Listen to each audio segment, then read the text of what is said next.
Hello friends, चलिए आज start करते हैं अपने भारत के संवैधानिक विकास की पृष्ठभूमि के टॉपिक पे। आज का जो टॉपिक है वह 1853 का चार्टर अधिनियम की बात करेंगे। यह जो चार्टर अधिनियम थी वह ब्रिटिश संसद के द्वारा पारित किया गया आखिरी चार्टर अधिनियम थी। इसमें जो महत्वपूर्ण बातें जो हुई थी उस पर डिस्कशन करते हैं।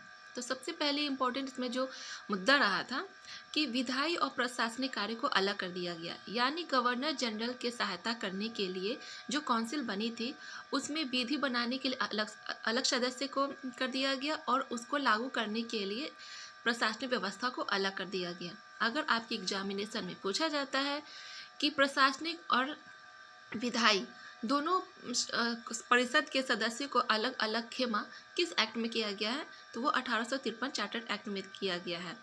और ये 1853 चार्टर एक्ट में ही जो विधान बनाने के लिए अलग पार्षद बनाए गए थे, जो विधान पार्षद यानी मिनी पार्लियामेंट कहलाया। यही कॉन्सेप्ट हमारे आज 6 राज्यों में लागू है, जो विधान परिषद के नाम से जाना जाता है। और दूसरी महत्वपूर्ण घटना क्या हुई थी कि सिविल सर्विसेज एग्जामिनेशन को कंडक्ट कराने के लिए एक समिति बनी थी, मैकाले समिति।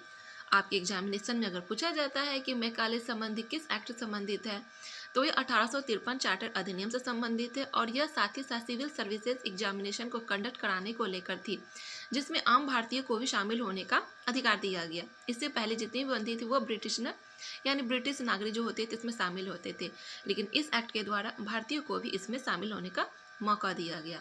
यानी कि मुख्य 2 इम्पोर्टेंट मुद्दा था बस 1853 एक्ट में, एक विधान परिषद का बना और दूसरा मैकाले समिति बनी। थैंक यू एवरीवन, इस एक्ट के लिए इतना ही।